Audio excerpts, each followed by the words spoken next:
Welcome back friends. मैं आपका host दीपक कुमार सिंह अपने YouTube channel life science with Deepak में आप लोगों को फिर से स्वागत करते हैं। दोस्तों, हम लोग मियोसिस पढ़ रहे हैं। मियोसिस में हम लोगों ने ये पढ़ा कि मियोसिस जो होता है वो दो स्टेज में कंप्लीट होते हैं, मियोसिस फर्स्ट और मियोसिस सेकंड।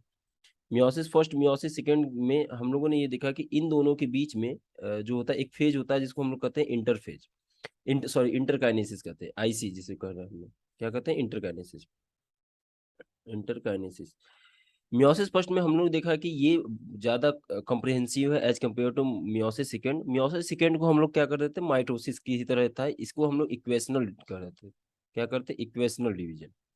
ये एक तरह से कैसा था? इक्वेशनल टाइप का था। नेक्स्ट है मियोसिस फर्स्ट में हम लोगों ने देखा था कि चाहे मियोसिस हो फर्स्ट हो चाहे सेकेंड हो, इन दोनों को जब हम देखते हैं इन दोनों में हर चाहे कोई भी हो, चाहे मियोसिस फर्स्ट हो चाहे सेकेंड हो, दोनों में ही हम लोग क्या करते थे कि प्रोफेज पढ़ते थे, मेटाफेज पढ़ते थे, एनाफेज पढ़ते थे, टीलोफेज पढ़ते थे। टीलोफेज पढ़ते थे। यहाँ पे भी यही हाल है। मियोसिस सेकेंड हो तब भी उसमें प्रोफेज, मेटाफेज, एनाफेज और फिर क्या, टीलोफेज पढ़ेंगे।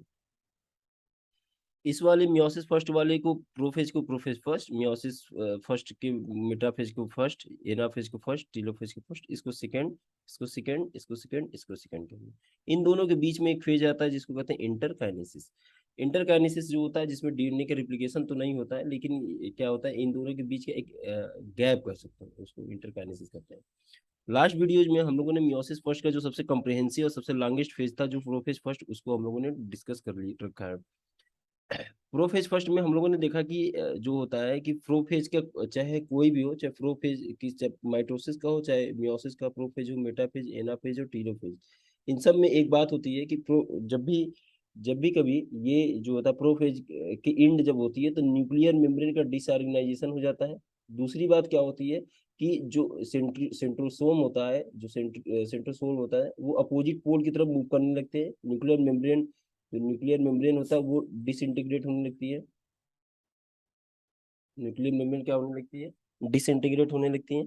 दूसरा फिर क्या होता है कि जो सेंट्रियोल अपोजिट पोल की तरफ मूव करने लगती है। फिर उसके बाद क्या होता है? उसके बाद यही है कि तीसरी बात क्या होगी कि जो प्रोफेज के एंड में कंपैक्शन ऑफ क्रोमोसोम, क्रोमेटिन जो होता है, क्रोमेटिन कंपैक्शन जो होता है वो कंप्लीट होने लगता है, या एक तरह से कह लो कि मेटाफेज में माइटोसिस के जाते जाते जाते वो क्या होता है, कंपैक्ट हो जाता है।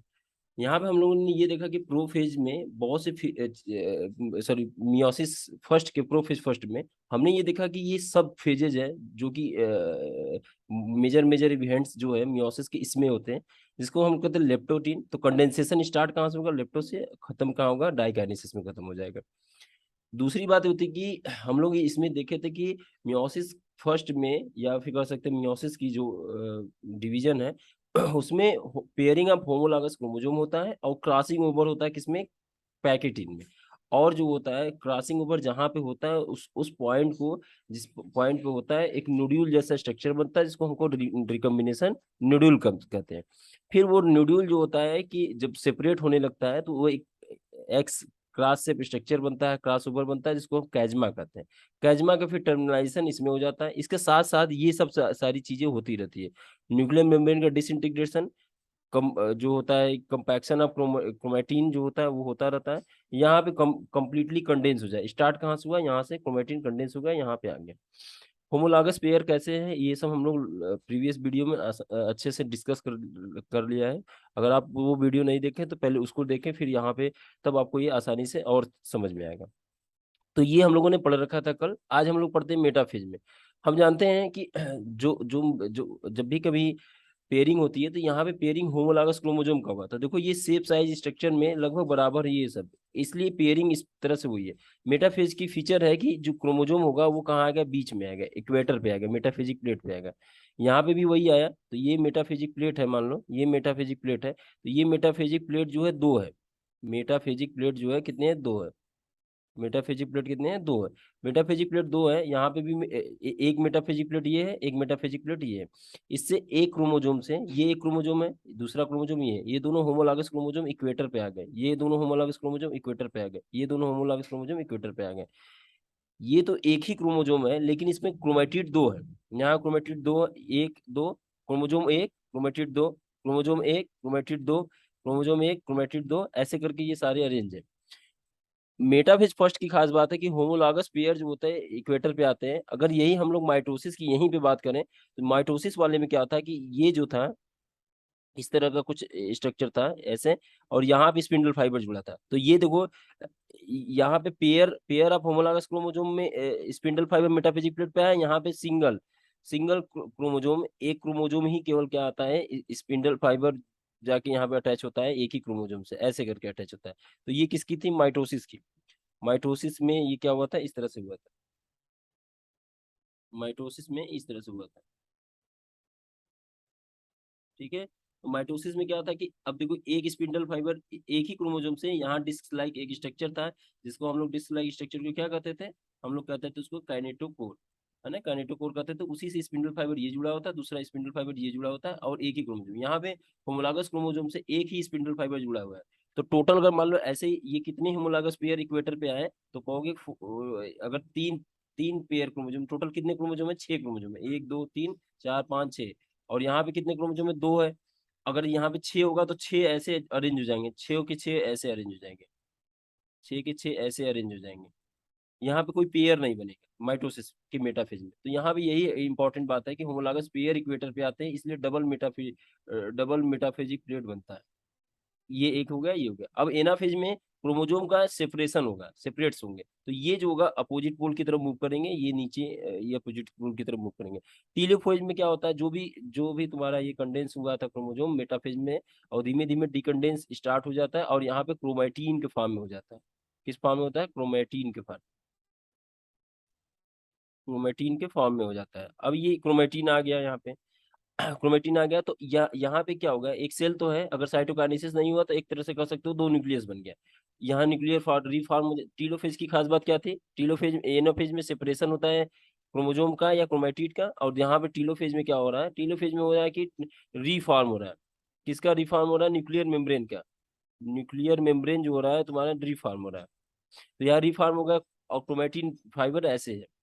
यहाँ पे क्या हुआ? एक होमोलॉगस क्रोमोसोम इधर चला है, एक होमोलॉगस क्रोमोसोम इधर चला है। टोटल 6 क्रोमोसोम थे, तो 3 इधर चले आए, 3 इधर चले आए।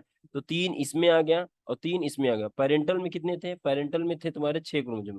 तो इस वाले सेल में हाफ आ गया, तो इसका मतलब ये हेप्लॉयड हो गया, ये भी हेप्लॉयड हो गया। इसीलिए यहाँ ये जो मियोसिस यहाँ से यहाँ तक के लिए मियोसिस फर्स्ट हम लोग कहते हैं। इस मियोसिस फर्स्ट को हम लोग रिडक्शनल डिवीजन भी कहते हैं, क्योंकि इसमें जो क्रोमोसोम का नंबर होता है वो हाफ हो जाता है। यहाँ तक जो हो गया ये हो गया मियोसिस फर्स्ट हो गया। और इसमें जो होगा मियोसिस फर्स्ट में क्या होगा? क्रोमोसोम नंबर जो हाफ हो गया, इस वजह से इसको हम लोग कहते हैं रिडक्शनल डिवीजन। मतलब क्रोमोसोम हाफ जो है तुम्हारा पहले ही हो चुका। लेकिन एक बात है कि जब जब ये क्रोमोसोम ये मान लो 1 2 3 जो इधर आए, 1 2 3 इधर आए, तो क्या हो सकता है? पॉसिबिलिटी क्या होगी? तो अभी क्या है कि यहाँ पे तो इसके साथ सिस्टर क्रोमेटिड तो ऐसा जुड़ा है। अभी सिस्टर क्रोमेटिड को भी अलग करना, इसलिए क्या हो चलता है? प्रोफेस सेकेंड, और जिसको हम लोग क्या कहते हैं? मियोसिस सेकेंड चलेगा। क्यों? क्योंकि अभी सिस्टर क्रोमेटिड नहीं अलग हुआ है, क्योंकि अभी केवल होमोलॉगस क्रोमोसोम अलग हुए हैं। तो अब यहाँ पे क्या है? इसके पास कितने क्रोमोसोम है? 3। इसके पास भी क्या है? 3। लेकिन क्रोमेटिड कितने हैं? क्रोमोसोम कितने हैं? क्रोमोसोम इसके बाद क्रोमोसोम कितने थे? 3। क्रोमोसोम कितने हैं? 3। और क्रोमेटिड कितने हैं? 6। क्रोमेटिड कितने हैं? 6। सिमिलरली यहाँ पे भी है, क्रोमेटिड कितने हैं? 6 है ना। यहाँ पे अब देखा जाए यहाँ पे कितने क्रोमोसोम क्रोमेटिड कितने हैं यहाँ पे? तो यहाँ क्रोमेटिड 6 क्रोमेटिड है। क्रोमेटिड कितने? 6। क्रोमोसोम कितने हैं? 3। क्रोमोसोम कितने हैं? 3 है। तो देखो जैसे ही ये टीलोफेज खत्म होगा, अब एंट्री करेगा प्रोफेज में। इससे पहले एक इंटरकाइनेसिस होगा जहाँ डीएनए रिप्लिकेशन तो नहीं होता है। तो ये अगर पूछा जाए किसके किसके बीच में है, कहोगे कि टीलोफेज फर्स्ट के बीच में। टीलोफेज टीलोफेज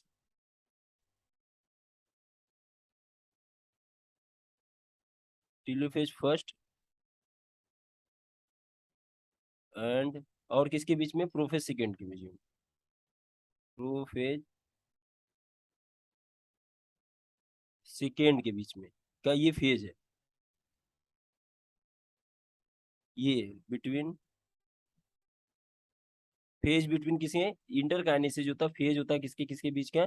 तो कहोगे टीलोफेज फर्स्ट के बीच में और प्रोफेज फर्स्ट के बीच में। जैसे ही यहाँ पे डीकंडेंस हो गया क्रोमोजोम, और किस फॉर्म में होगा? क्रोमेटिन। तो टोटली कंडेंस डीकंडेंस नहीं होता, फिर क्योंकि इसको प्रोफेज चलाना है तो यहाँ पे अब कंडेंसेशन, फिर प्रोफेज का सारा वही nuclear membrane disorganisation, compaction chromosome start हो जाता है, और ये सब सारी चीजें हो गया, न्यूक्लियर मेम्ब्रेन डिसइंटीग्रेट और क्रोमोसोम जो का साइटोप्लाज्म में आ जाएगा। यहाँ पे फिर स्पिंडल फाइबर अपोजिट पोल की तरफ मूव करेंगे, तो यहाँ पे देखो ऐसे एबव ऊपर और नीचे की तरफ बनना, तो अब यहाँ पे इस डायरेक्शन में बने। यहाँ भी इसलिए बनना है कि देखो ये एक क्रोमेटिड है, दूसरा ये क्रोमेटिड है, इन दोनों को अलग अलग करना है। क्रोमोसोम तो दो ही है लेकिन क्रोमेटिड तो चार है, उसको अलग करना है। मेटाफेज यहाँ पे आ गया, फिर भी ये मेटाफेज में क्या आ जाएगा, इक्वेटर पे आ गया, ये फिर इक्वेटर पे आ गया मेटाफेजिक प्लेट में। यहाँ इंटरेस्टिंग बात नोट कर सकते हो कि यहाँ पे देखो एक क्रोमोसोम से कितने स्पिंडल फाइबर जुड़े थे, एक और एक दो, और यहाँ पे कितने हैं, एक और दो, मतलब यहाँ पे सॉरी यहाँ पे एक क्रोमोसोम से कितने स्पिंडल फाइबर जुड़े हैं, तो एक क्रोमोसोम से एक ही स्पिंडल फाइबर, एक क्रोमोसोम से एक ही, और यहाँ पे कितने, एक एक स्पिंडल फाइबर, दो स्पिंडल फाइबर। ये इसका ये मतलब है एकदम माइटोसिस की तरह रिजेंबल रख रहा है, एक क्रोमोसोम से दो स्पिंडल फाइबर जुड़ रहे हैं, तभी तो ये यहाँ पे सेंट्रोमियर स्प्लिट करेगा, अलग अलग हो जाएगा। अगले में एनाफेज सेकंड में क्या होता है, सेंट्रोमियर स्प्लिट कर जाता है, और जो होता है चार ऐसे न्यूक्लियाई बन जाते हैं। अब इसके बाद फिर चलता क्या है, साइटोकाइनेसिस चलता है, इसके पास क्या चलेगा, साइटोकाइनेसिस। इस तरह से हम क्या करेंगे, साइटोकाइनेसिस चलेगा।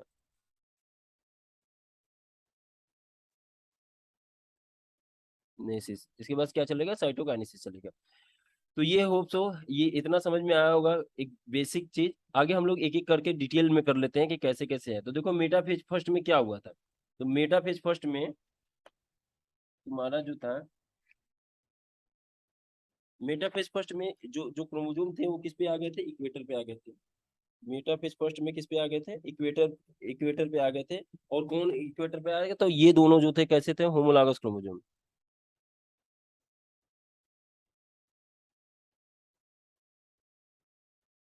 ये कैसे क्रोमोसोम थे, होमोलागस क्रोमोसोम, होमोलागस क्रोमोसोम। और स्पिंडल फाइबर एक एक क्रोमोसोम से एक, एक क्रोमोसोम, एक एक क्रोमोसोम से एक स्पिंडल फाइबर, एक क्रोमोसोम से एक स्पिंडल फाइबर, एक स्पिंडल फाइबर, ठीक है, एक क्रोमोसोम से एक स्पिंडल फाइबर, होमोलॉगस क्रोमोसोम आ गए। अब देखो इसका सेग्रीगेशन हो रहा है, एनाफेज फर्स्ट में क्या होगा, सेग्रीगेशन होगा। हमने कुछ कुछ चीजें हम लोग यहाँ पे पढ़ते हैं, अभी हमने देखा कि जो जो पहले वाले में जो जब क्रॉसिंग ओवर पढ़ रहे थे न्यू जीन कॉम्बिनेशन आ रहा था, ये हम लोग लास्ट वीडियो में अच्छे से डिस्कस किया है। यहाँ पे एनाफेज फर्स्ट में देखो, अब ये इसके पास चांसेज है, जैसे मान लो एक कोई जीन है कैपिटल सी, तो ये जो इसका सिस्टर क्रोमेटिड है तो इसके पास भी कौन सा जीन होगा, कैपिटल सी होगा। ये कैपिटल बी है तो इसके पास भी सिस्टर क्रोमेटिड है, कौन सा होगा, कैपिटल बी होगा। इसके पास भी कैपिटल ए ही होगा। कुछ जीन का हमको हाइपोथेटिकल ले रहे हैं। यहाँ पे कैपिटल स्मॉल सी है तो स्मॉल सी होगा, यहाँ पे स्मॉल बी क्योंकि सिस्टर क्रोमेटिड है, यहाँ पे स्मॉल ए होगा। इस तरह का अरेंजमेंट है। एनएफएच के बाद जब सेपरेट होगा तो हम देख सकते हैं कि यहाँ देखो ये जो है, एक तरह से ये कह दें हम, ये वाला जो पेयर है, कैपिटल ए स्मॉल ए, ये एक एक होमोलॉगस पेयर हो गया। कैपिटल बी स्मॉल बी एक होमोलॉगस पेयर हो गया। कैपिटल सी स्मॉल सी एक होमोलॉगस पेयर। इसको अगर हम देखें तो इस तरह से बन सकता है, capital A small A, capital B small B, capital C small C, या इसको हम इस तरह से ऐसे कर सकते हैं, ये इसके साथ इसके साथ। अब पूछा जाए कि इसमें गैमेट बता कितने बने, कितने टाइप के गैमेट बनेंगे, तो 2 के पावर n होता है, n इक्वल टू क्या होता है, number of heterozygote, number of heterozygote, heterozygote, ठीक है।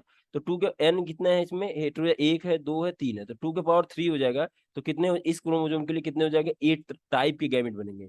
तो अब देखो इस किस तरह से एक टाइप के बनेंगे, दो तो पेरेंटल टाइप बन जाएंगे जैसे ए बी सी।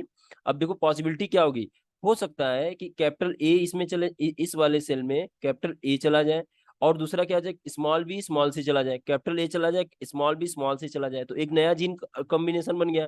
हो सकता है कि कैपिटल ए कैपिटल सी चला जाए, capital small A small B capital C चला जाए, small A small B capital C चला जाए, small A small B capital C चला जाए, तो ये भी एक जीन कॉम्बिनेशन हो जाए। तो इसका ये मतलब हुआ कि कोई भी जीन कॉम्बिनेशन जो होता है इस 8 टाइप में से कोई भी पॉसिबल है। जितने नंबर ऑफ क्रोमोसोम होंगे उतनी ही ज्यादा ये पॉसिबिलिटी बढ़ती जाएगी। जैसे कि यहाँ पे कितने पेयर क्रोमोसोम थे, 3 पेयर क्रोमोसोम थे। यहाँ पे कितने पेयर थे, एक दो तीन, तीन पेयर क्रोमोसोम थे, तभी तो ये जो कैपिटल ए स्मॉल ए, जैसे हम लोग मेंडल के लॉ में कैपिटल टी स्मॉल टी लिखते हैं, तो ये होमोलागस क्रोमोसोम पे ही तो होते हैं। कैपिटल टी एक होमोलागस क्रोमोसोम, स्मॉल टी एक होमोलागस क्रोमोसोम पे होते हैं। सिमिलरली अगर ह्यूमन के केस में बात करी जाए तो कितने कितने क्रोमोसोम है, 46। तो 46 में कितने पेयर होंगे, 23 पेयर है। तो अगर यहाँ पे 3 पेयर थे तो कितने 2 की पावर कितना हो गया, 3 हो गया था। तो ऐसे हम 2 की पावर कितना लिखेंगे, 23। इतनी पॉसिबिलिटी है, इतनी पॉसिबिलिटी है कि इतने तरह के जीन कॉम्बिनेशन आए, तो ये भी तो एक नया जीन कॉम्बिनेशन है।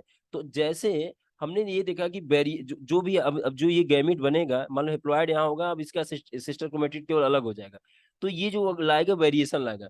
तो अगर हम पूछा जाए कि मियोसिस में वेरिएशन कहाँ कहाँ आते हैं, तो meiosis variation no doubt crossing over में, जिसमें पैकेटीन में रिकम्बिनेज एंजाइम काम करता है, यहाँ से आता है। साथ साथ एनाफेज में भी जो है पॉसिबिलिटीज होते हैं, जो इस वजह से इससे भी आती है। तो ये वेरी वेरी इंपॉर्टेंट बात है। क्यों, क्या कि वेरिएशन जो होता है पैकेटीन में आती है, दूसरा क्या एनाफेज फर्स्ट में भी वेरिएशन के लिए रिस्पॉन्सिबल होता है। तो ये है नया जीन कॉम्बिनेशन लाने के एक तरीका, क्रॉसिंग ओवर कर लो, या फिर क्या होगा, इंजीन का अरेंजमेंट जैसे ये फ्री है, चाहे ये ए बी के साथ तीनों एक बार में 3 ही जाएंगे, तो चाहे capital C small B small A चला जाए, चाहे capital C small B capital A चला जाए, चाहे capital A small B capital C चला जाए, चाहे capital B small A small C चला जाए, इस तरह से आर्डर बन जाएंगे। नंबर ऑफ हेटेरो जाएगी, उससे हम निकाल सकते हैं कि कितने पॉसिबल टाइप के गैमेट बन सकते हैं। एक गैमेट में ये भी आ सकता है, एक गैमेट में ये आ सकता है। जो सबसे ज्यादा बनेंगे वो तुम्हारे ये वाला बनेंगे, capital A capital B capital C और small A small B small C, इस तरह के गैमेट ज्यादा बनेंगे। इसको हम लोग कहते हैं पेरेंटल टाइप। क्या कहते हैं, पेरेंट, क्योंकि यही तो पेरेंट था, पेरेंट में यही था, ये जीन कॉम्बिनेशन पेरेंट में था। तो ये वाला ज्यादा बनने के चांस होंगे। किसी भी कंडीशन में 50% 50% से ज्यादा मतलब कम ये नहीं हो सकते। जो पेरेंटल टाइप कॉम्बिनेशन होते हैं वो 50% से कम नहीं हो सकते। अब आगे हम लोग बढ़ते हैं मियोसिस सेकंड की तरफ। अब देखो मियोसिस सेकंड में भी सिंपल कुछ नहीं होता। मियोसिस प्रोफेज सेकंड चलेगा, तो अब यहाँ पे देखो मान लो ये क्रोमोसोम थे, अब यहाँ होमोलॉगस का कांसेप्ट तो खत्म हो गया। तो यहाँ पे दो न्यूक्लियस बने हुए हैं। अब देखो ध्यान से, इसमें क्या होगा, सेंट्रोमियर जो होगा स्प्लिट होना होगा, तो यहाँ कंपैक्शन ऑफ क्रोमोसोम हो जाएगा, क्रोमैटिन कंपैक्ट हो जाएगा, न्यूक्लियर मेम्ब्रेन डिसइंटीग्रेट हो जाएगा, और उसके बाद ये मूव कर जाएगा इसमें मेटाफेज सेकंड में। मेटाफेज सेकंड में देखो ये जो दोनों सिस्टर क्रोमेटिड बने हैं, जो सिस्टर क्रोमेटिड बने हैं, सिस्टर क्रोमेटिड बने हैं, इनको अलग करना है इस क्रोमोसोम स्प्लिट करके। यहाँ पे अब जो स्पिंडल फाइबर बनना है, न ऊपर नीचे न बन के साइड साइड बनना है, क्योंकि 4 न्यूक्लियाई बनानी है। अब देखो ये एनाफेज में क्या करेगा, सेग्रीगेट होगा, तो सेग्रीगेट किसका हो रहा है, क्रोमेटिड का सेग्रेशन होना है। किसका, क्रोमेटिड सेपरेट, क्रोमेटिड सेपरेट हो रहा है, सेपरेट हो रहा है। क्रोमेटिड क्या हो रहा है, सेपरेट हो रहा है, सेपरेट हो रहा है किसमें, एनाफेज सेकंड में। और ये फिर क्या हो जाएगा, ये 4 न्यूक्लियाई बन जाएगा। यहाँ शुरू कितने क्रोमोजोम से किए थे, यहाँ कहोगे 3 क्रोमोजोम है, 3 क्रोमोजोम से शुरू किए थे। यहाँ पे भी कितने क्रोमोजोम थे, 3 क्रोमोजोम, क्रोमोसोम। तो जो इसके डाटर होंगे उन सब में कितने क्रोमोजोम होंगे, तो इसमें भी 3 क्रोमोजोम, इसमें भी 3 क्रोमोजोम, इसमें भी 3 क्रोमोजोम, इसमें भी 3 क्रोमोजोम। अब पूछा जाए कि क्यों ऐसा हो रहा है, कहोगे कि यहाँ पे जो था, ये जो सेल था, ये इसके साथ क्रोमेटिड था, जब सेपरेट हुआ तो इंडिविजुअल क्रोमोजोम बना लिया, तो इंडिविजुअल क्रोमोजोम बना के डाटर में हो गया 3 हो गया। तो इस तरह से ये मियोसिस सेकंड था, मियोसिस फर्स्ट और मियोसिस सेकंड, दोनों में अंतर क्या था, इसके एनाफेज में हमको याद रखना क्रोमेटिड का सेपरेशन होता है। ये एक तरह का कैसा है, जो क्रोमोजोम नंबर सेम है पेरेंट से इसमें, पेरेंट से इसमें जब क्रोमोजोम नंबर सेम है, तो इसको हम लोग कहते हैं equational division, equational division, division कैसा डिवीजन है, इक्वेशनल डिवीजन। अब देखते हैं कि ये हो गया तुम्हारा अब यहाँ पे हम लोग एक चीज और देख सकते हैं कि अगर जो साइटोकाइनेसिस हो रहा है, डिवीजन इन साइटोप्लाज्म, ये तो अभी न्यूक्लियाई है ना, ये न्यूक्लियर मेम्ब्रेन है, ये न्यूक्लियर मेम्ब्रेन है। अब पूछ रहा है कि ये बताओ कि साइटोकाइनेसिस कब होगी, तो साइटोकाइनेसिस 2 तरह से हो सकती है। जैसे प्लांट एनिमल केस में माइटोसिस में हम लोगों ने पढ़ा था, तो उस तरह तो बात की बात है, प्लांट एनिमल में सेल प्लेट फॉर्मेशन ये सब बनेगा। यहाँ पे हम लोग को पढ़ना है कि मियोसिस में साइटोकाइनेसिस किस तरह से होती है। तो मियोसिस में साइटोकाइनेसिस होने के लिए ये क्या कर सकता है, या तो सक्सेसिव कर दे, या तो क्या कर दे, साइमल्टेनियसली कर दे। सक्सेसिव का मतलब ये होता है कि पहले क्या करें कि पहले सबसे पहले जैसे मियोसिस करें, यहाँ न्यूक्लियाई था मियोसिस का, तो सबसे पहले मियोसिस फर्स्ट चलेगा, मियोसिस फर्स्ट चलेगा, तो कितनी न्यूक्लियाई बनेंगे, न्यूक्लियाई बनेंगे 2, न्यूक्लियाई कितने बनेंगे 2। इसके बाद तुरंत बाद यहाँ क्या करा ले, कांटी जो मियोसिस के बाद क्या कर ले, इस पे क्या कर ले, साइटोकाइनेसिस करा ले, यहाँ पे क्या करा ले, साइटोकाइनेसिस, यहाँ पे करा ले क्या, साइटोकाइनेसिस, है ना, यहाँ पे साइटोकाइनेसिस करा लिया। नेक्स्ट जब जैसे ही साइटोकाइनेसिस ही कराएगा, तो हमको क्या मिल जाएगी, ये 2 न्यूक्लियाई मिल जाएंगे, है ना, 2 न्यूक्लियाई। अब क्या चलना होगा, अब मियोसिस सेकेंड चलेगा, मियोसिस सेकेंड, मियोसिस सेकेंड जब होगा, जो इक्वल इक्वल टू है किसके, माइटोसिस के, जो इक्वल किसके है, माइटोसिस के, ये जब जब चलेगा तो यहाँ पे क्या होगा कि फिर से दो न्यूक्लियाई बनेंगे।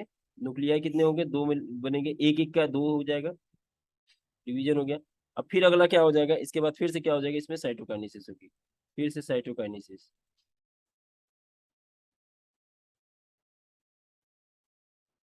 साइटोकाइनेसिस।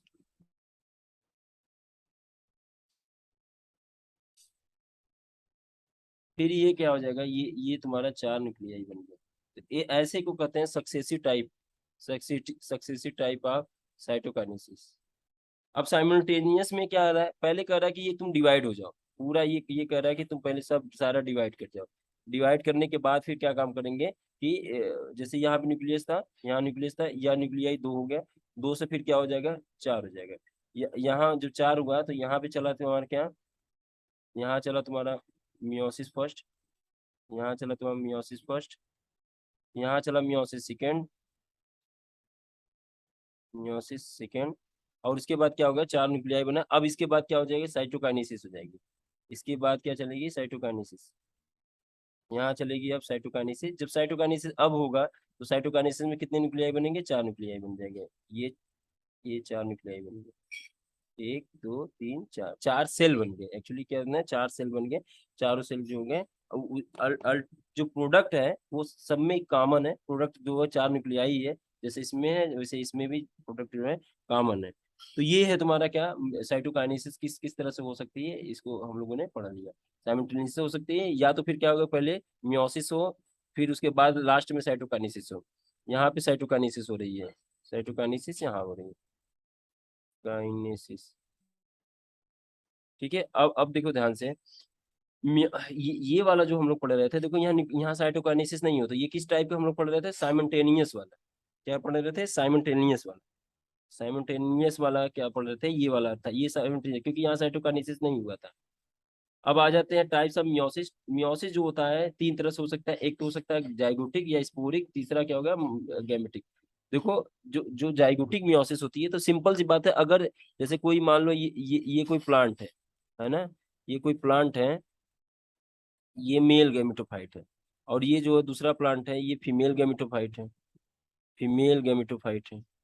इसने कुछ मान लो कि इसने कुछ गैमेट बनाया ना, एक कोई गैमेट बनाया, इसने गैमेट बनाया, तो मेल गैमेट बनाया, इसने क्या बनाया, फीमेल गैमेट बनाया। ये दोनों फ्यूज किए, बनाएगा क्या, जाइगोट।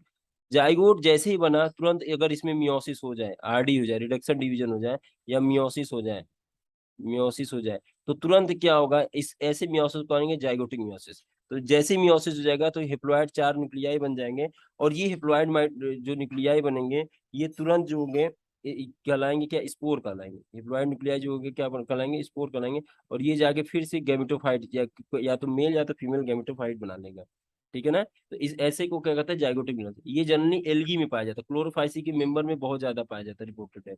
एल्गी मिलनी किसमें, क्लोरोफाइसी में, क्लोरोफाइसी फाइसी के मेंबर में ज्यादा ही से पाया जाता है, फाइसी में, जाइगोटिक में, जाइगोट बनने पे।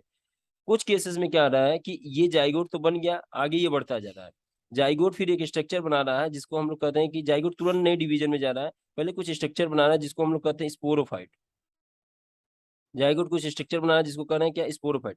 अब ये स्पोरोफाइट जो होगा इसमें मियोसिस होगी, किसमें मियोसिस, स्पोरोफाइट में कुछ स्ट्रक्चर में आरडी डिवीजन होगा, मियोसिस होगी, और इससे क्या बनेगा, स्पोर बनेगा। इससे क्या बनेगा, स्पोर बनेगा। तो ऐसे को जो स्पोरोफाइट में मियोसिस हो उसको कहते हैं स्पोरिक मियोसिस। क्या कहते हैं, स्पोरिक मियोसिस। इससे फिर से क्या होगा, ये जो गैमेटोफाइट बन जाएगा, इससे फिर से क्या बन गया, गैमेटोफाइट। तो ये जनरली ब्रायो वगैरह में होती है, ब्रायोफाइट में, ब्रायोफाइट्स में, है ना, ब्रायोफाइट्स में होती है। तो ये हम लोग देख लिए कि क्या होता है जाइगोटिक। जाइगोट में अगर तुरंत मियोसिस हो जाए तो उसको जाइगोटिक मियोसिस कहेंगे। जाइगोट अगर डेवलप करके स्पोरोफाइट बनाए, फिर उसमें मियोसिस हो, फिर स्पोर बने, स्पोर फिर से गैमेटोफाइट बनाए, तो इसको कहते हैं हम लोग क्या, gamete, sporic meiosis. Gametic meiosis इसमें ये होता है कि गैमेट फॉर्मेशन हो, जैसे कि ये जनरली होता है कि गोनैड सेल्स में या जर्म सेल्स में होता है, जर्म सेल्स में होता है।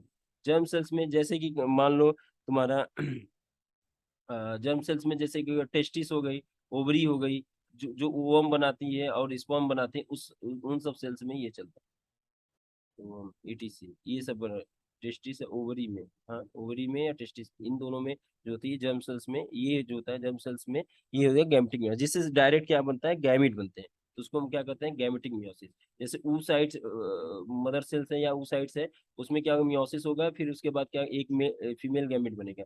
ऐसे ही क्या है, स्पर्मेटोसाइट सेल्स होते हैं ना, नियोसाइट सेल जो जो डिवीजन में जाते हैं, मियोसाइट सेल्स वो रिडक्शन डिवीजन होगा तो स्पर्म बनाएंगे चार, तो इस तरह से क्या होगा, गैमेटिक मियोसिस होगा।